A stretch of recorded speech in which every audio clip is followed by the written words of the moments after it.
Welcome. You are listening to the Be a Better Being podcast hosted by Michelle Zellner and Sasha Berscheid. Michelle and Sasha are here to give you information and inspiration to help you live your healthiest, happiest lives.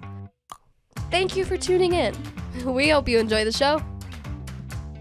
Greetings. Thank you for tuning in to the Be a Better Being podcast. I'm Michelle Zellner, your host, joined by two incredibly gorgeous ladies on the screen, one of them being my side host, Sasha. How are you, darling? We're so thrilled to be here.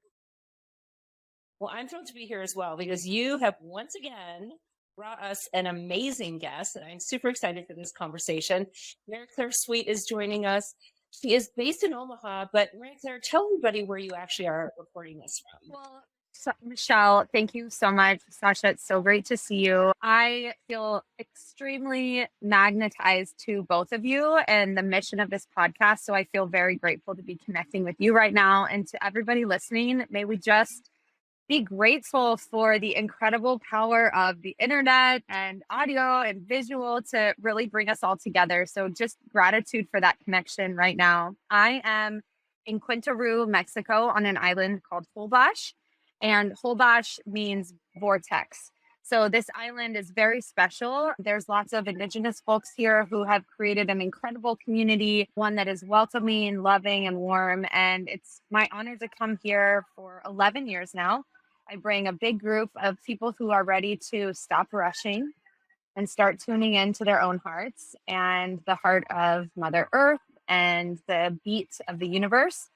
So we're here until, for about a week at a time. And we absolutely love it. We've thought about going other places, but each year we're magnetized back to this island.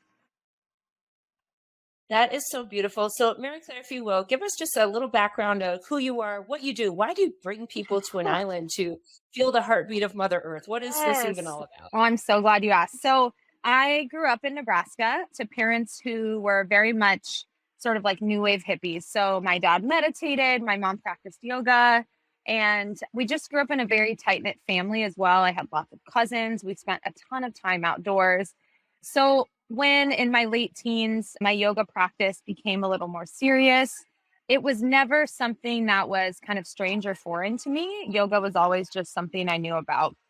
I struggled with drug addiction and alcohol addiction and just, self-destructive behaviors for a good part of my late teens and early 20s. And yoga was the anchor of my life. And it helped me see that who I am is and will always be worthy enough for anything that I want to feel, love, or desire. And so after a brief stint in New York City, I came back to Nebraska and started teaching dance. Dance was my career at that time. And then I had my first baby. Her name's Tallulah. She's 15 now. And shortly after she was born, I felt called to share yoga. So I started teaching yoga at the dance studio and trying to teach yoga to everyone around me. And at that time, it was sort of an informal thing. Like there wasn't really yoga teacher training. You kind of just, if you knew yoga, you could teach yoga. I had a teacher in New York who was just incredible. So I started teaching. And then in 2010, I opened Lotus House of Yoga with my family and my best friend. And we've been in business ever since. So as we opened Lotus, we also began to see that, every human being was in deep need of love. In the pursuit of rushing and achievement and trying to get from one place to the next and prove ourselves in different ways, we had lost sight of that love and unification that is within each of us. And I think that it is only through choice or crisis that we are able to return to those truths. And in the past, decade and a half, our society has come to terms with a lot of truth. And we have had each the opportunity to navigate either farther away from unification or toward that. And yoga, mindfulness, meditation, tapping, all of that should do one thing, and that is return you to yourself. Yoga doesn't make you a better person. You can't get better at yoga, but you can become more in tune with yourself. And I always say yoga should make you a better mother, a better sister, a better accountant, a better podcast host, a better citizen. We're not here to be good yogis. We're here to be better humans. And just like your podcast title. Like, we don't have to try so hard. It's as simple as taking a breath and returning back to those truths that are inside of you. I mean, come on, people. What an incredible introduction. That was absolutely positively perfect. And just in that little 3-minute, 4-minute snippet, I was just like, I want to go out. I need to do better right now. That checked me. And that's not even using the modalities that you teach, all of the modalities that you teach. That's just you telling me you're a stupendous individual. Today we will be talking about the tapping technique. But just thank you so much. Like, this is incredible. And again, thank you for taking time to even jump on to talk to Michelle, myself. Yes, absolutely. Yeah, I second all of that. And Mary Clare, would love to go back. We talked a lot on this podcast about addiction, Yeah. obviously with Sasha's overcoming of her own, and we've had other guests as well. So let's take you back to a little bit, because I personally believe, and I think I'm validated in this belief, that mental health challenges and addiction often go hand in hand. Yeah. And I know a lot of people, kind of doing modern yoga are finding it for stress relief or, for the mental health benefits of it. So let's go back to that whole maybe addiction behavior and then how you got out of it. And obviously yoga was a big piece of it, but then really shifting to teaching other people this way. Yeah.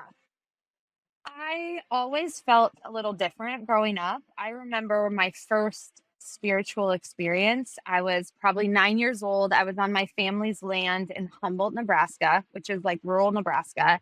And I was on the top of this hill, and I see it and I feel it in my mind. I stood there and I felt the wind move around me and move through me. And I felt it move through my fingertips. And it felt like all of my ancestors and the universe swirling around me.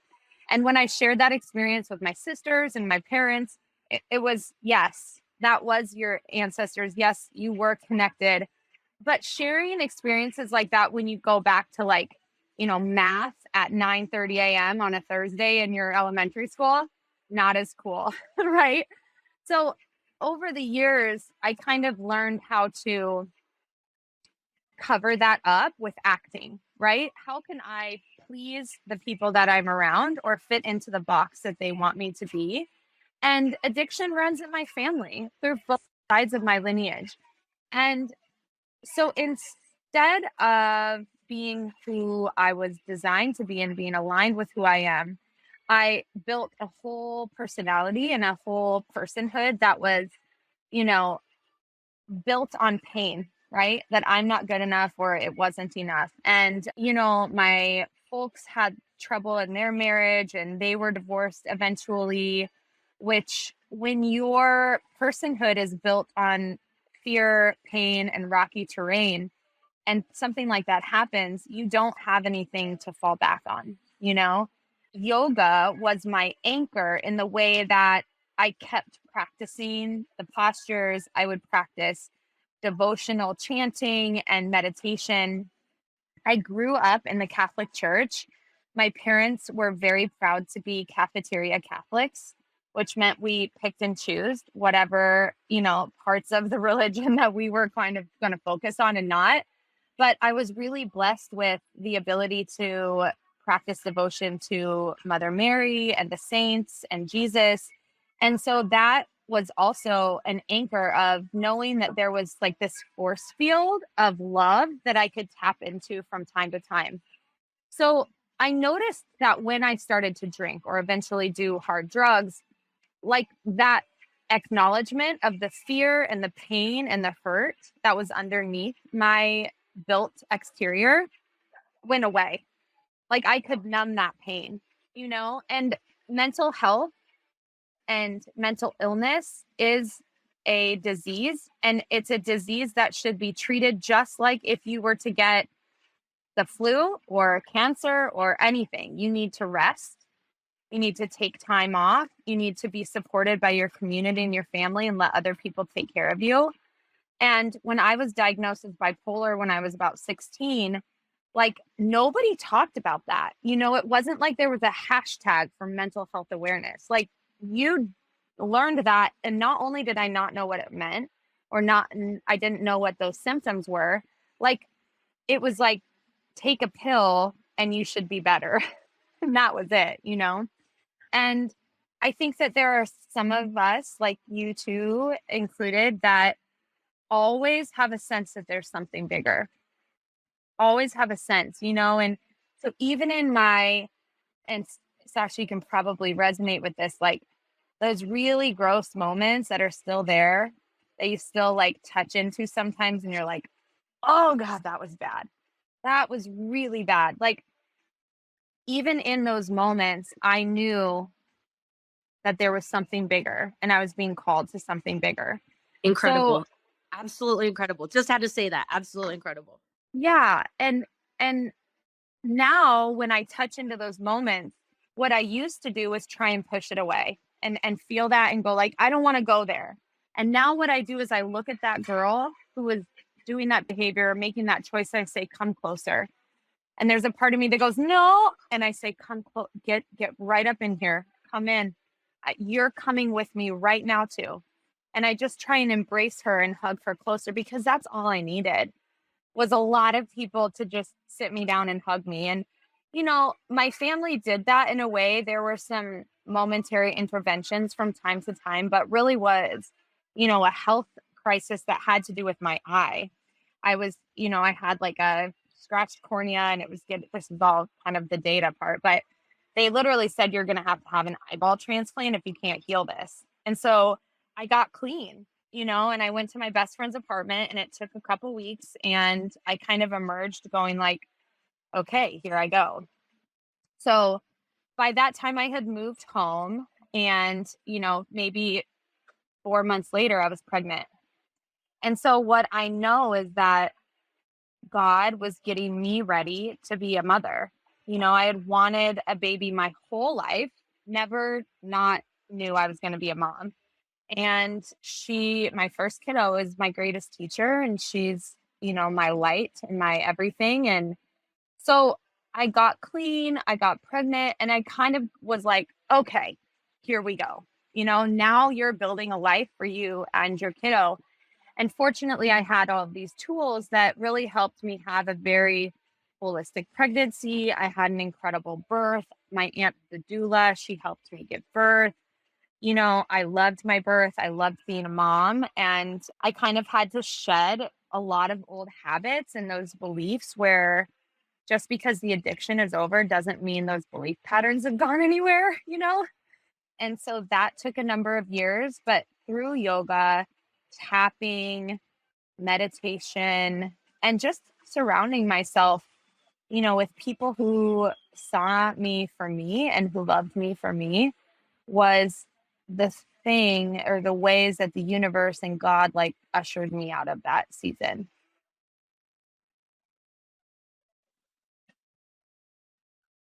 So this is reminding me of three of our past guests, all molded into one. So when Rosa talked about her foundational elements that yoga has brought to her life and how that really helped her through her battle with cancer.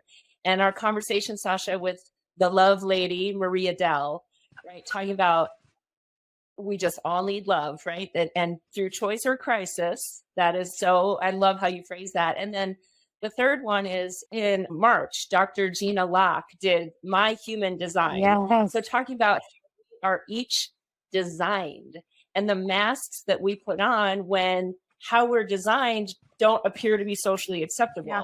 Or, you know, somebody is very confused by how we're designed, so we're going to do what we can to people please and put a mask on or pretend to be something else. And how eventually when you are not your authentic self, it doesn't feel good. And so then we find things to make us feel good or to prevent us from feeling the yucky way that we feel. And that's when we turn to food and alcohol and drugs, or seeking love from maybe unhealthy places, or any of that. So, I mean, you literally have enveloped all of those things, and that you describe that you're a tight-knit family, right? And yet still these challenges happen because humans are complicated. Well, And and you've heard of the phrase karma, right? We've all heard of that.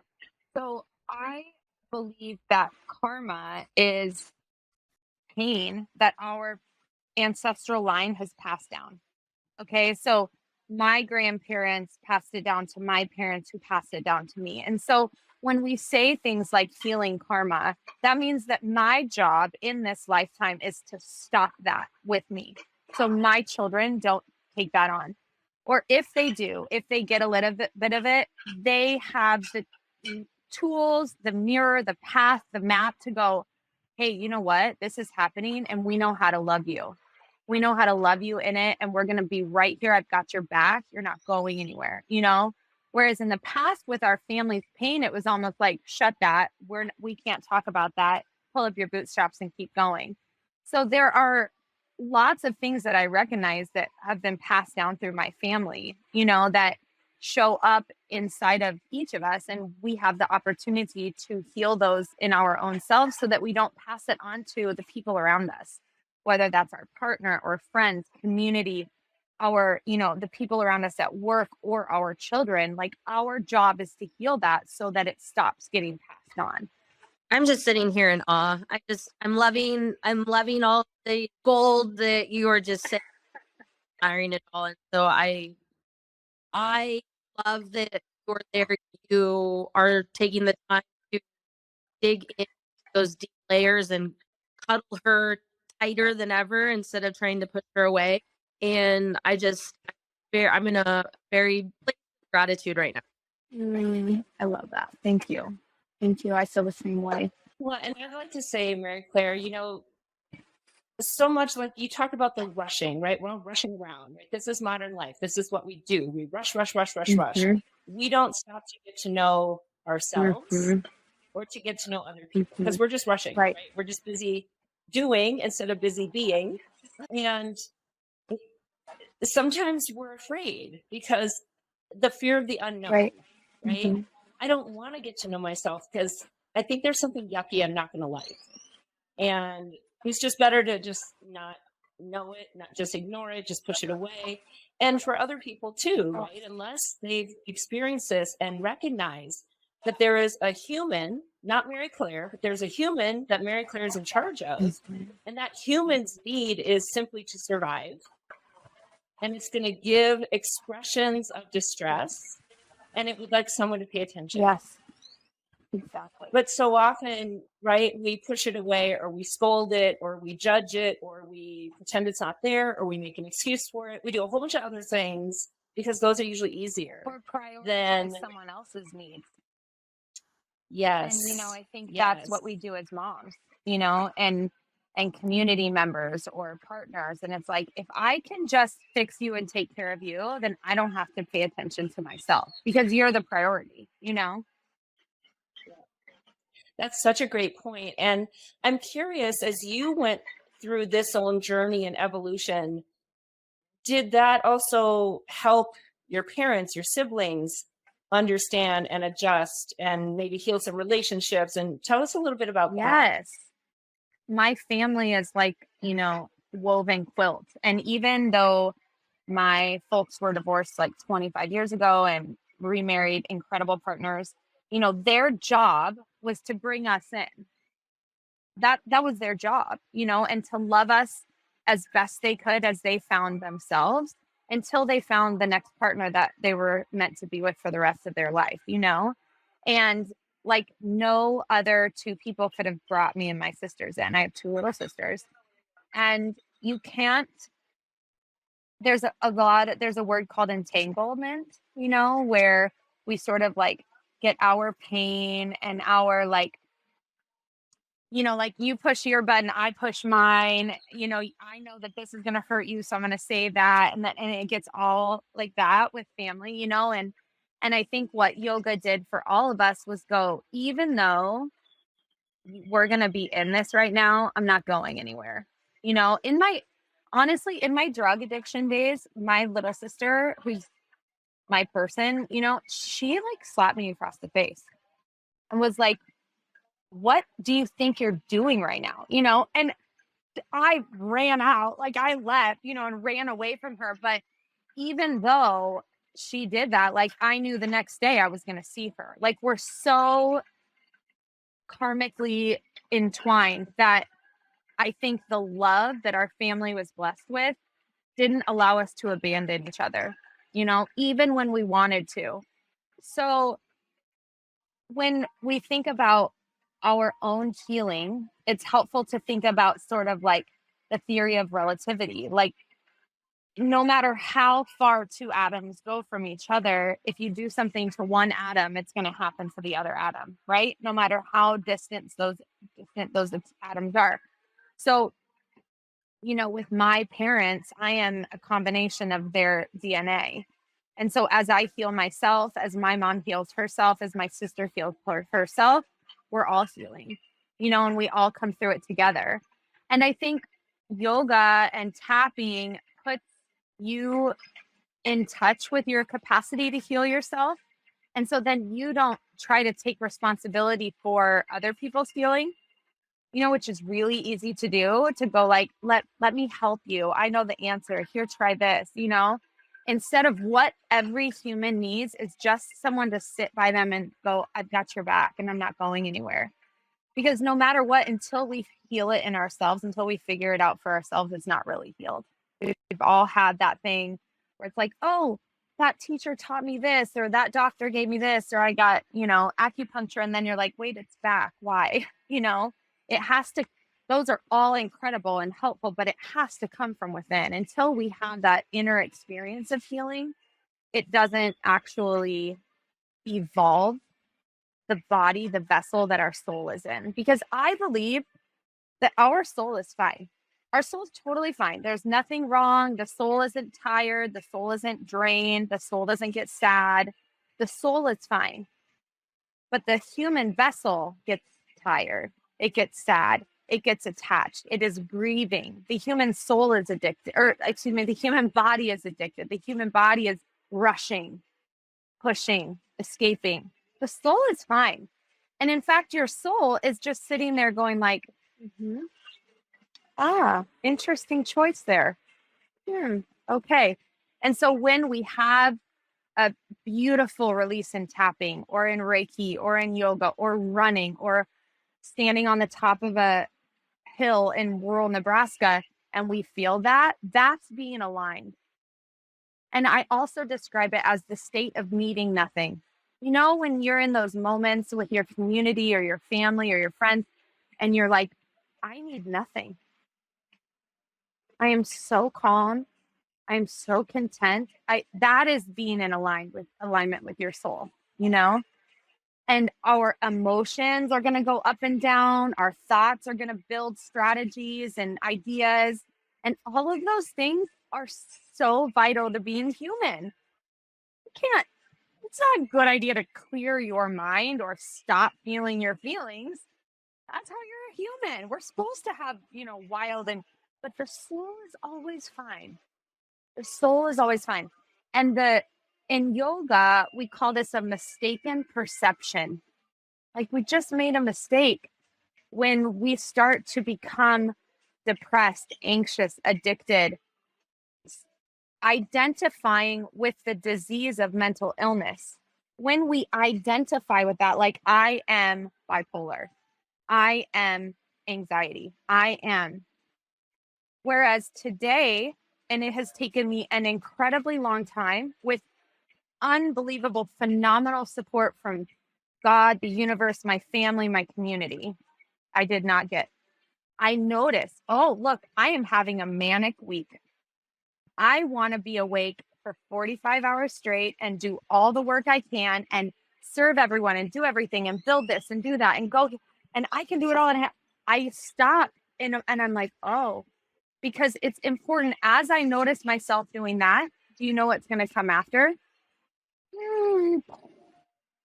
So that if I notice and observe and can be the part of the seer, then as that wave goes down and I think to myself, I'm not worthy of this. Why do I have all this? I can't do any of this.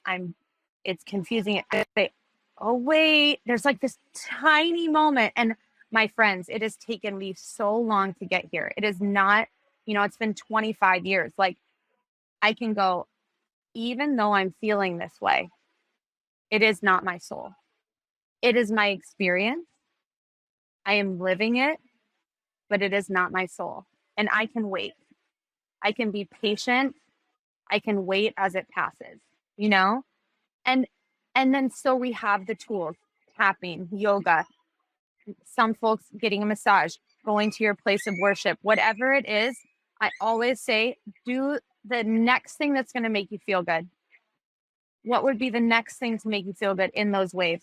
So as I am able to observe and notice those things, guess what I'm not doing anymore?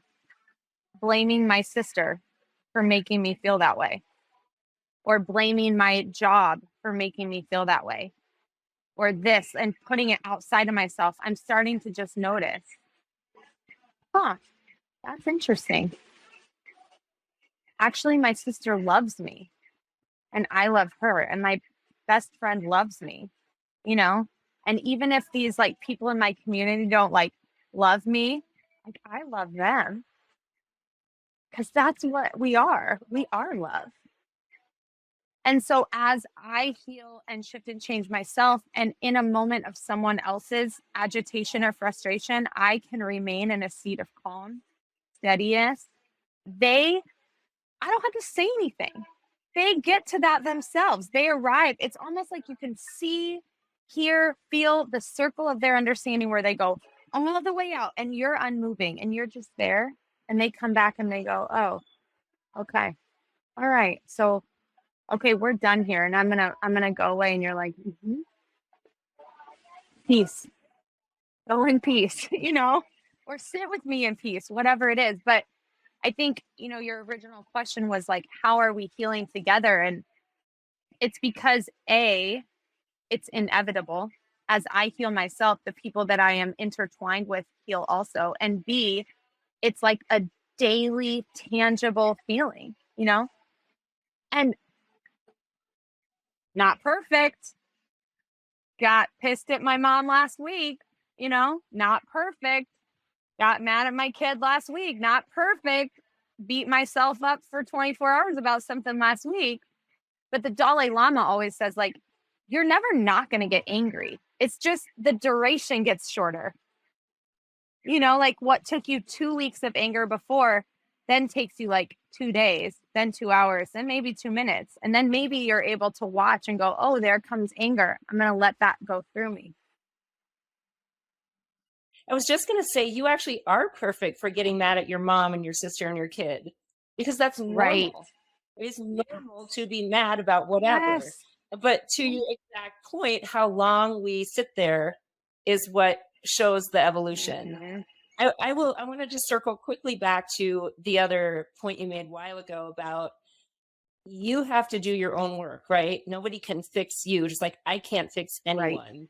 And that is such a hard concept for people who are fixers, for people who know, oh, if you just did this, and this, it'd be better. Or who feel like it is my responsibility to make sure you are okay. And that was a lesson I learned when I was married, because my husband was bipolar. And I felt like it is my job to make sure he's okay.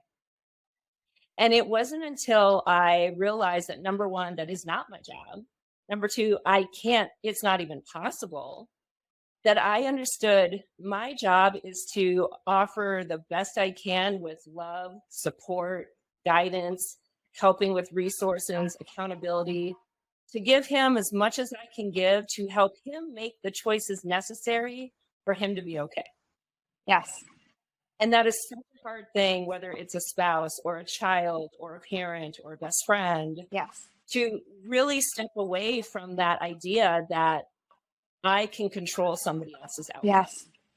And you know what? It's also that we are uncomfortable sitting with someone else's discomfort. We have been taught that it's not okay to not feel okay. And so, especially as women, we're taught, like, how can you care someone out of that? How can you fix someone out of that? Can you take care of them and fix something and change something? Because they can't feel bad. You know why? Because when we were little, we weren't allowed to feel bad. Here, have a cookie. Here, let's do this. Let's go over here. Don't feel bad. Don't feel sad. Like those emotions were off limits to us. Right. And so as we are in relationship, we look at other people in pain and we go, don't do that. Don't feel pain. Let me fix it. Because we are so uncomfortable with them being uncomfortable. When what we need is to sit on the floor with someone in tears and just, I know it's hard. This is really hard right now. I'm right here for you. I'm not going anywhere. It's hard to watch somebody suffer, right? That's the thing. I don't know anybody who enjoys seeing somebody suffer. No. Right? And so it is to use our own discomfort, but also I would love for you to not be feeling that pain anymore. Yeah, absolutely. Because if you have to sit with someone in their own pain, what does that mean for you? That you have to sit with yourself in your own pain. And probably Sasha's like preaching, like, tell us, it's like you have to sit with yourself and go, God, that hurt inside me. And I didn't give myself time. I didn't let myself care for that. I built a really strong wall or behavior, a mechanism, so I don't have to feel that. And just like you were saying earlier, like, if I don't have to feel that, then it gets to be locked away. Then I don't have to touch it. And so then when someone else is touching their own pain, we go, but I didn't get to touch mine. So I'm going to help you not have to touch yours. And then we're like walking around with all these like sellers, of like pain. And it's like, everyone's okay, but then the foundation isn't there, And so then something big happens. And also, Michelle, I just want to recognize too, like, I'm sorry, I don't know if you're still married or not, but like, there is a point where you have to say no. He made that decision for Yeah. us. He came home one day and said, you're the best thing ever. You're the only reason I'm still alive and I need to leave you. And what did you do? So, well, at first, of course, I acted out like any human would. What are you talking about? That's insane. That's crazy. What's wrong? And then I said, okay, you know what? If that is ultimately what you need, I will help you. Because I don't care about me. My concern is that you are okay. Whatever this ends up being, my concern is that you're okay. So if what you need to do is leave me, if that's what you need to do to be okay, then how can I help you? And I mean, how does that feel now? Yeah, it's not.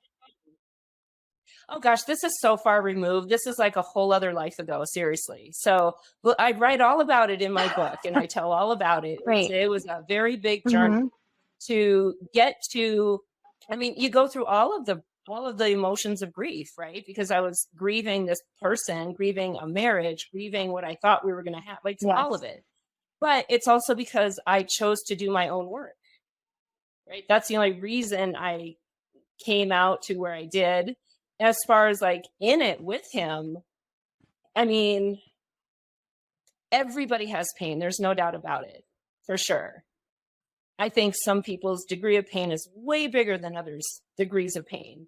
And I think at that point in my life, I'd already gone through a lot of emotional processing and growth on myself. He's 7 years younger than I am. So I felt like I was in a very good position to support and care and love him through this. And then, of course, because somebody with mental health challenges isn't always making the best choices, it starts to feel personal, right? And of course, when it feels personal, you act out because you take it personally. And so there's all kinds of mechanisms going on during the process. But yeah, because I chose to do a lot of that work on myself and eventually get to a place of forgiveness for him, light it with love and send it on its way is how I work on that. I can talk about it all from a point of compassion.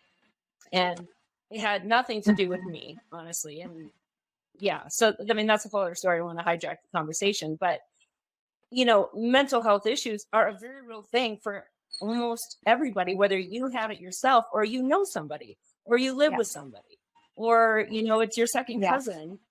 And I think because we're becoming more open about talking about it, people can start to maybe learn about it. Even back then, this was 2010, 11, 12, we didn't talk about these things. It was very hush-hush. I knew the minute I met him that he was bipolar. Literally the minute I met him, because I have an intuition about things and I understand expressions and things. And I'm like, okay, I'm connecting some dots. And then 3 years later, when a psychiatrist says you're bipolar, he's like, what? No way. Don't ever tell me that. Well, I never told him I thought he was, because I knew that wasn't going to go over well. Right. But now we're talking about these things, and there's nothing wrong with you. It's just part of who you are. And we do things to help us live our best lives, embracing the pieces of who we are that maybe we don't love. Right? And that's okay. But it's hard. That's always the answer. Yes. This is my favorite recording of all time. This was so healing for me.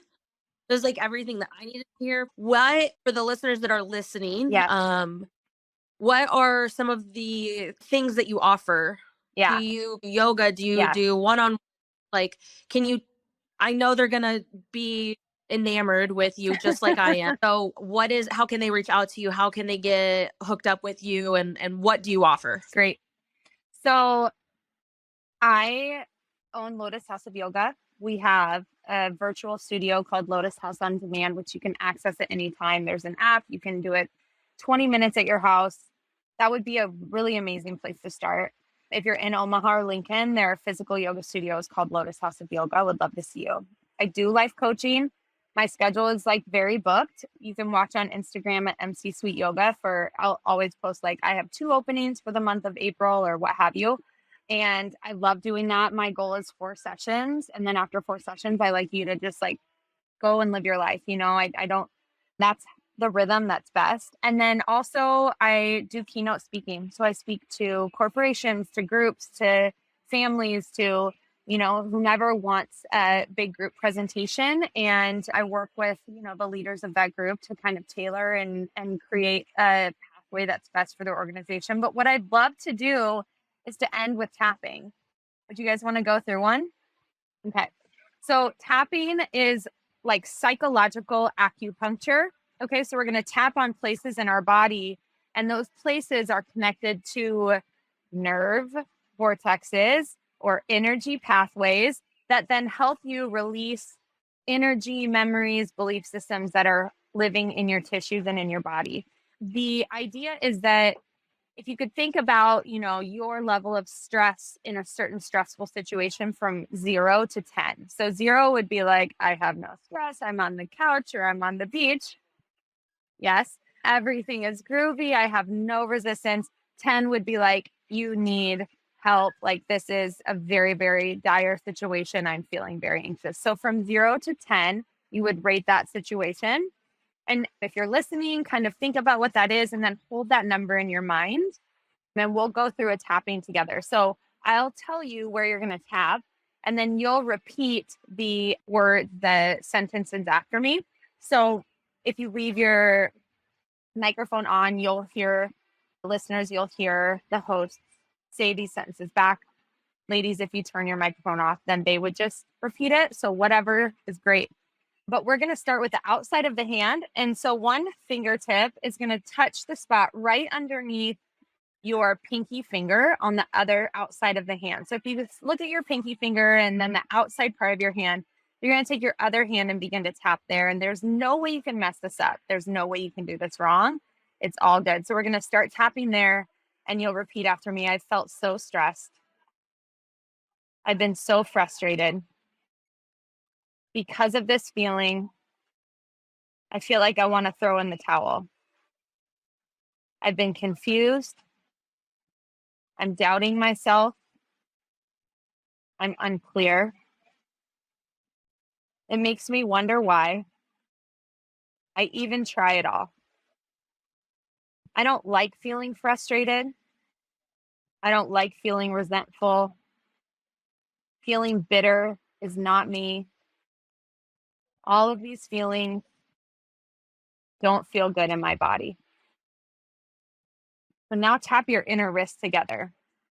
Even though I've felt frustrated, even though I've felt angry, I deeply and completely love, accept, and honor myself.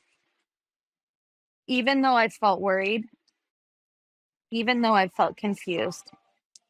I deeply and completely love, accept, and honor myself. Tap the crown of your head, even though I'm frustrated, even though I'm stressed. I deeply and completely love, accept, and honor myself. Tap your eyebrows, even though I've felt confused. Tap your temples, even though I've felt resentful. Tap under your eyes, even though I've felt worried. Tap under your nose. I deeply and completely love, accept, and honor myself. Tap your chin, even though I've felt angry. Tap your collarbones, even though I've closed my heart. Even though I've sacrificed myself. I deeply and completely love, accept, and honor myself. Tap under your armpit, even though I've been worried, even though it's holding me back, even though I've been confused. I deeply and completely love, accept, and honor myself.